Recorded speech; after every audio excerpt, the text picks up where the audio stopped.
Now at 10, a cardboard boat race takes place at Shoal Creek, and the winner wins a prize. Plus, a local organization seeks to reduce intoxication for those floating down on the river. We'll have more. And President Biden plans to sign the Inflation Reduction Act as he passes it to the House.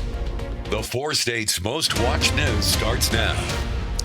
The summer is not over just yet, and we take a look at Wildcat Glades and what fun they have in store going on at the annual Water Days. This is KOAM News at 10. I'm Jalen Banks. Water Days at Wildcat Glades is underway. The event allows people to create, plan, and design their own life-size cardboard boats. The boats must be made of cardboard, duct tape, and polyurethane as well. And the top 3 finishers of the contest will win a prize. We have been doing Water Festival for many years. I think we're on our 12th or 13th Water Festival now, and this is always a fun event. It's great because it's a free opportunity for people to come out, enjoy some time, and then be able to have additional things like this, and then the cardboard boat races that are going to be happening here shortly as well. That's just the adult version of this, and it's a hot mess. It's so much fun. All of the boats in the race were man-powered. The Mcdonald County Community Coalition is partnering with the Community Partnership of the Ozarks. The goal is to help with monitoring intoxication for floaters on Elk River by passing out water bottles to the floaters. The bottles have a QR code that will bring you to a link with a calculator for your blood alcohol content.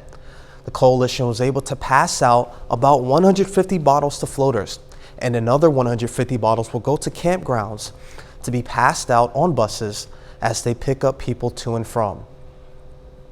President Biden took what some are calling a victory lap as House Democrats passed a new spending bill, sending the measure to the desk for his signature.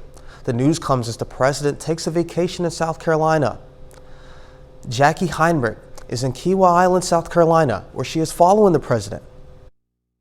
President Biden plans to sign this bill next week and follow it with a big celebration at the White House with lawmakers on September 6th. But Biden's already using the legislative win to campaign against Republicans. Every Republican in the Congress voted against the bill. Every single Republican. Against lower prescription drug prices, against lower health care costs, against a fairer tax system, against tackling the climate crisis, lower energy costs, and good-paying jobs.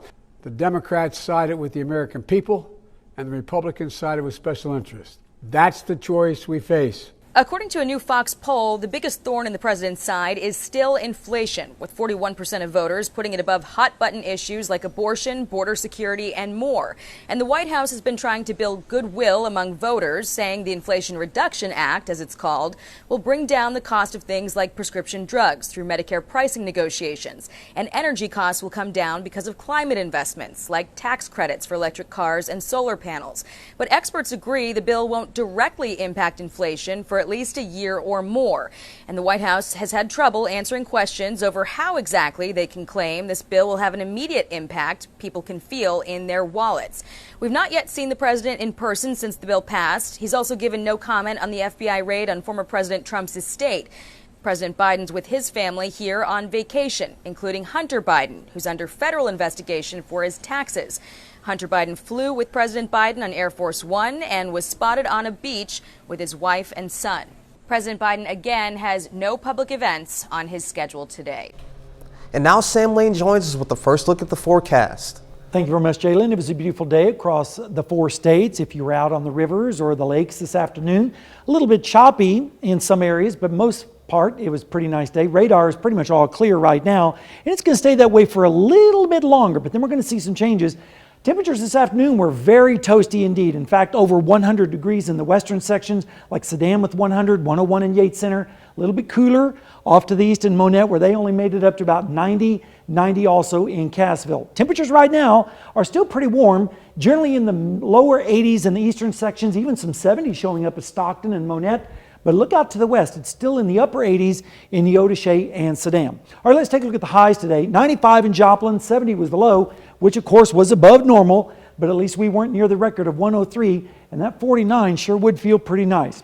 All right, the drought situation is improving just a little bit, and that's good news, but we're still very, very dry across the entire forested area, but there is hope on the horizon, and I'll have more details coming right up. In Beverly Hills, crews spent hours cleaning up from a brazen smash and grab burglary after a vehicle plowed into a Neiman Marcus store. Jake Reiner has the latest. Not every establishment has a drive-through option.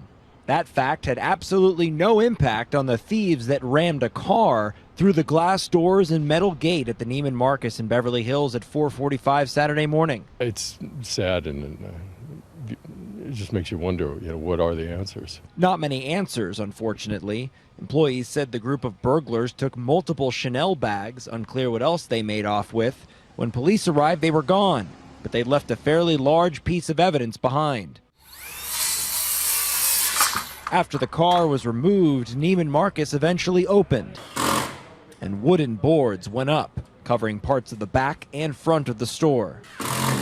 Something you don't see during the middle of the shopping day, a metal door all the way down covering this Chanel display case, but it makes sense given what happened early Saturday morning. You said you shop around here frequently? A little too frequently in Beverly Hills for my credit cards. Paul Giove says while he has sympathy for businesses like Neiman Marcus, emboldened thieves have smashed and grabbed at multiple Beverly Hills stores in recent months. He says he also has a little empathy for those committing these crimes. I'm surprised it took this long for it to start happening, considering the state of the planet and the socioeconomic disparities. Gally Rubin, who shops here too, feels slightly differently. We need to have a law, we need to have an order, people need to get punished. You know what? Sad, but from the other end, I got used to it. That's how sad it is. Used to appearances changing, boarded up windows and doors, for example. And because of that, Rubin's changed her own appearance too, for fear of being robbed.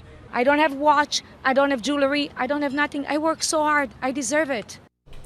A new highly contagious avian flu has been sweeping through wild bird populations.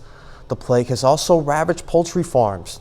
The outbreak has contributed to a 47% increase in the price of eggs at grocery stores in July compared to a year ago. In tonight's Weekend Journal, John Ramus is in San Francisco and has the latest details on efforts to contain the outbreak. I don't really know why. I just saw them once and I thought that is the bird for me. When 11-year-old Izzy Detweiler shakes a box of oats, her 10 chickens come running. How attached have you gotten to them? Well, I'd say I am in love with them. If one died, I would cry. It's the same feeling at Wild Care Rehabilitation Hospital, where they normally have a group of animal ambassadors to educate the public during tours. But now, the Pelican's pool is empty, and all the resident birds have been sent to other locations. The flu is deadly to waterfowl, raptors, and even mammals that may eat infected birds, and it is incredibly contagious. So it has spread very rapidly through populations, and a lot of the birds that come here hang out in big groups. So if we get an outbreak, it could hit us very, very hard, very fast. As a result, the hospital has set up a receiving area at the front gate for people dropping off injured wildlife. And in the courtyard, the turkey vulture's enclosure has been converted to a kind of outdoor MASH unit that can triage and treat new arrivals without even taking them indoors. And because the virus can be spread just by walking on infected bird droppings, anyone entering the facility must wear shoe coverings. It is spread through respiratory droplets, it's spread through fecal particles, it's spread on contaminated surfaces. The plague has ravaged poultry farms back east, causing shortages of chicken and eggs. But now it's in California, and with the Bay Area a key migratory route, it could spread here in a matter of days. Those whose feathered friends are domesticated or live on the wild side, the only way to protect them is to keep them as isolated as possible. One of the common things we keep saying around here is 2020 COVID with no volunteers was terrible and so hard, but this is harder. This is so much harder. We take time now to honor another four-state hero. William Parker served our country from 1970 to 1974. The Lamar, Missouri native served in Vietnam and earned the National Defense Medal, the Vietnam Service Medal, and others. To William Parker, we thank you, our four-state hero. With schools returning, districts nationwide are struggling to fill a crucial position. New barbecue brisket pizza is smoky, sweet, and savory. Earlier today, author Salman Rushdie's suspected attacker appeared in court, and Michael George has the latest. This new video appears to show suspected attacker Hadi Matar being removed from the stage, just moments after witnesses say he stabbed author Salman Rushdie in the neck and torso. It happened in Western New York, just as the 75-year-old took the stage to give a lecture on artistic freedom. The amphitheater goes nuts. People are screaming. We couldn't tell if he had a knife at the time, but it was a surreal thing. The 24-year-old is now in jail, facing charges of attempted murder and assault. He's pleaded not guilty. The motive for the stabbing is still unclear, but Rushdie has been the target of death threats since 1989, when Iran's supreme leader called on Muslims to murder him over his novel The Satanic Verses, which some call blasphemous to Muslims. Iran's government has been silent. President Biden and the First Lady said they're shocked and saddened to learn of the vicious attack. State police and the FBI are trying to find out how much planning went into the attack. Matar lives in Fairview, New Jersey, where neighbors were stunned to learn what happened. Terrible, terrible. It's frightening, very frightening. It was an act of violence. A vigil was held in Chautauqua, where the attack took place. In a violation of the one thing that we have always cherished most, the safety and the tranquility of our grounds, and our ability to convene any conversation, even if it's difficult. And the literary world is also reeling today. Authors Stephen King and J.K. Rowling were among those expressing their shock and prayers for Rushdie's recovery. Michael George, CBS News, New York. Now, for families with children, more students across the country are returning to school within the next week. But school districts nationwide are struggling to get enough bus drivers behind the wheel. Danya Bacchus is in Los Angeles with more.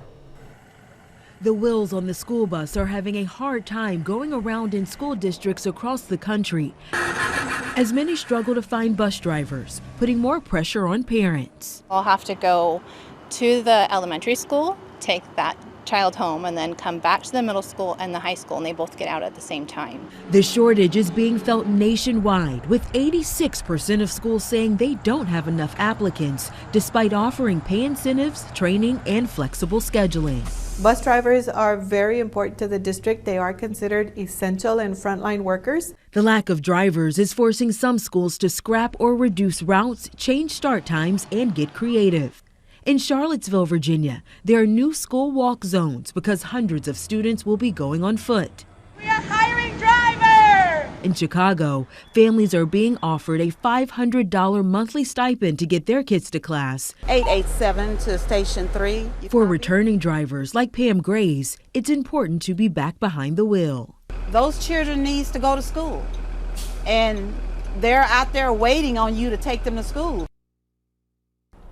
In some school districts, even principals, athletic directors, and superintendents are getting a commercial driver's license to help drive buses.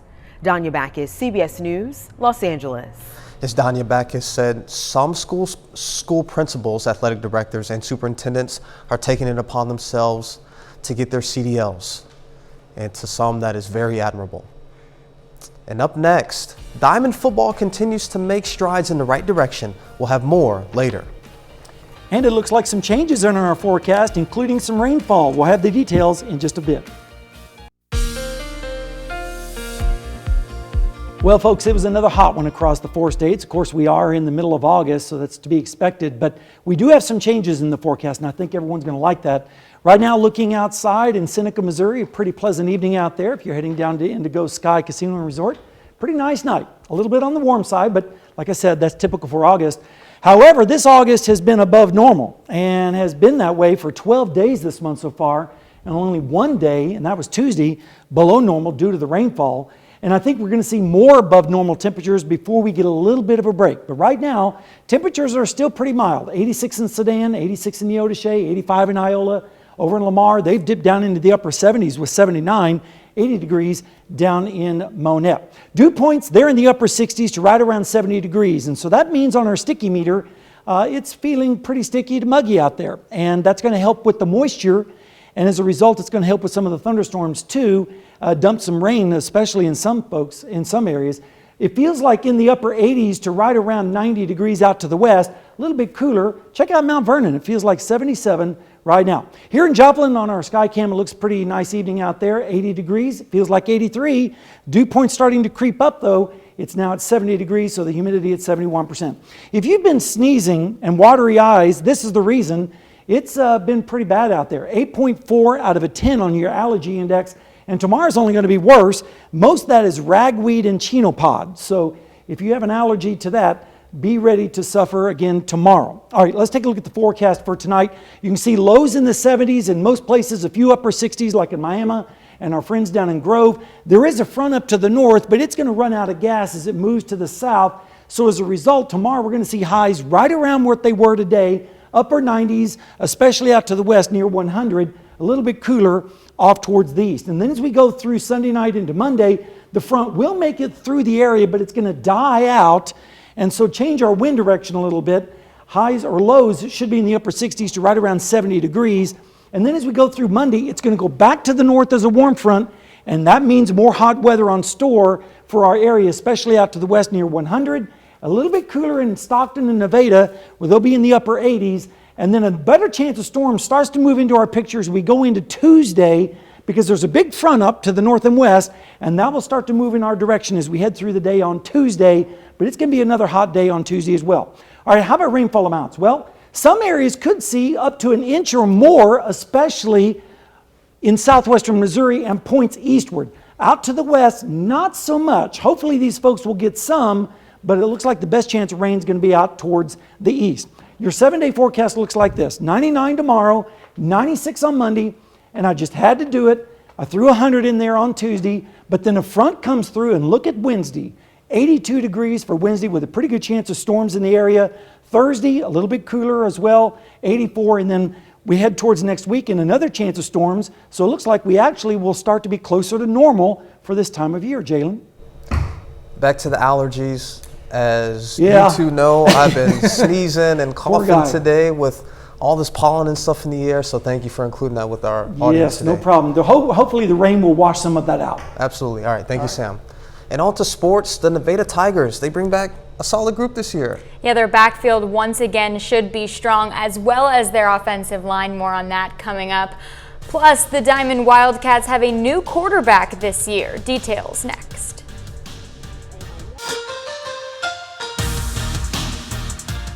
The Nevada Tigers wrapped up their first week of practice with a scrimmage this morning, and I got the impression that the Nevada community is ready for the football season. They were out there with lawn chairs in the heat, watching the team practice. And this team is going to be fun to watch. The Tigers return a handful of dangerous weapons on offense. Avius Deadman had a monster season last year, putting up nearly 2,000 yards and 27 touchdowns. Kay Sanderson and Cade Beshore also return for their senior seasons. As for the O-line, the Tigers lose 3 all-conference players, but they should still be strong up front. We have a couple all-conference players that have returned. We picked up an all-state player whose mom took a job here in Nevada. So we did lose 3 good all-conference linemen, but we have some young men that have stepped up, and it's just knowing our system, understanding why they're blocking, who they're blocking, and our tackles and our guards and centers make calls when they get to the line. And so I think their knowledge base is strong there. They're picking things up, and they understand the system really well too.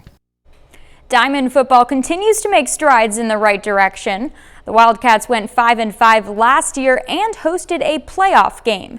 They lose QB Hunter Schallenberger and running back Landon Clement, both tough spots to fill. Peyton Marbo is moving from the defense to step into that quarterback role, and he should have some solid targets to throw to. He's a gritty player. He's tough. He does everything a coach asks him to do, and so I think with the skill guys we have around him at wide receiver is going to help us out a lot. You know, Zach Roten, who's a sophomore, he's got a lot of track speed, and so we're hoping to utilize that a little bit this year. Landon Adams is coming back at tight end. You know, he's a big, strong, athletic kid. So, you know, it's not just the quarterback. I feel like we've got a good group of wide receivers that he's going to be able to throw to. The Kansas City Chiefs take a break from training camp in St. Joe to play their first preseason game. The Chiefs play 3 preseason games in total prior to their Week 1 opener at Arizona on September 11th. Game 1 today, Kansas City is in Chicago taking on the Bears. Patrick Mahomes on the opening drive here finds Travis Kelce for a 19-yard gain. Then Mahomes dumps it off to tight end Blake Bell. He walks it in for the touchdown. Second quarter now, Shane Buechele going towards the end zone. Justin Watson reels it in, 14-0 Kansas City. But it's all Bears in the third. Trevor Siemian hits Daz Newsome in the corner of the end zone, and Chicago comes back to win 19-14. George Karlaftis with the sack, bolstering up that Kansas City pass rush. Man, if he pops, they're going to be good. I'm excited to see some of these young guys in action. This is the perfect time to kind of get a little bit of taste of what we're going to see. So For sure. All right, we'll be back after this. A giant panda named Yangyang gave birth to twin cubs at the breeding base in northwest China's Shanxi province on Thursday. The male cubs weighed 150 grams and 134 grams respectively when they were born at the Quinlan Giant Panda Research Center. They were breasted shortly after the birth and are in good condition at the present. This is the second birth for Yangyang, who was also born at the center on August 10, 2014. Yangyang gave birth to her first cub on August 17, 2020, becoming the youngest panda mother at the center. The Quinlan Giant Panda is a subspecies of giant panda first recognized in 2005. It has a smaller and rounder skull, shorter snout, and less fur than more familiar Sichuan species. The Shanxi artificially raising Quinlan giant pandas since the 1980s and has established a mature artificial breeding technology system so far. A total of 34 giant panda cubs have been bred in the province. Pretty neat. Speaking of pandas, Kung Fu Panda 4 got announced yesterday. So. Oh, cool. The movie guy. Yeah. All right. We Sam, have what some do we weather have? to talk about a little bit. It's going to be hot for the next 3 days at least, and then a major change as we go into Wednesday with a chance of rain as well. And then as we look at the extended forecast, another chance of rain by next Saturday. So at least we're getting closer to normal now. All right, well, that sounds good. Some 80s on the horizon. That's our time for now. Remember, we're always on at KOAMNewsNow.com and the KOAM News Now app. Thanks for making us part of your night. Hope you have a great one.